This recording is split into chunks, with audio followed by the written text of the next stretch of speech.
আমার মনে হয় যদি আমি সিনেমা করি, এমন সিনেমাই করব যেটা আসলে মানুষের মনে থাকবে, আলোচনায় আসবে, কাজটা নিয়ে মানুষ কথা বলবে, চরিত্র নিয়ে মানুষ কথা বলবে।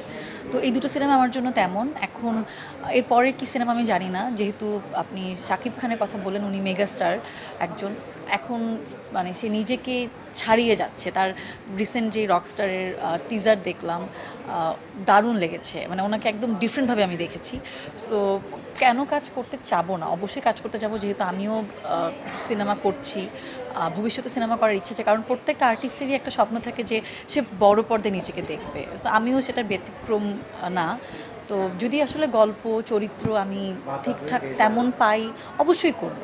খুব ভালো লেগেছে আসলে, কারণ একটা অ্যাওয়ার্ড তো মনে হয় একটা খুব ভালো কাজের স্বীকৃতি, বা একটা আমি যে একজন আর্টিস্ট বা একজন আর্টিস্টের জন্য এটা মনে হয় একটা আরও ভালো কাজ করার জন্য একটা ইন্সপিরেশন হিসেবে কাজ করে একটা পুরস্কার।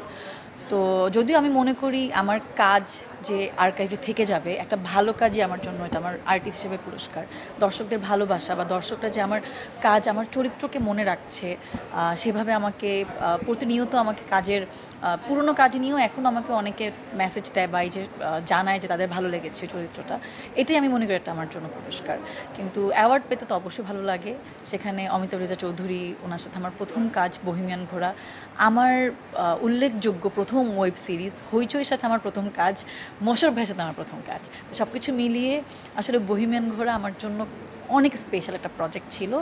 আর সুন্দরী চরিত্রে আমাকে মানুষ অনেক ভালোবাসা দিয়েছে। আমি যখন উৎসবের জন্য হল ভিজিটে যেতাম, তখন দর্শকদের সাথে একদম সরাসরি কমিউনিকেট করতে পারতাম। তো তখন তারা আমাকে বলেছে, আপু আপনার সুন্দরী দেখেছি, অনেক ভালো লেগেছে।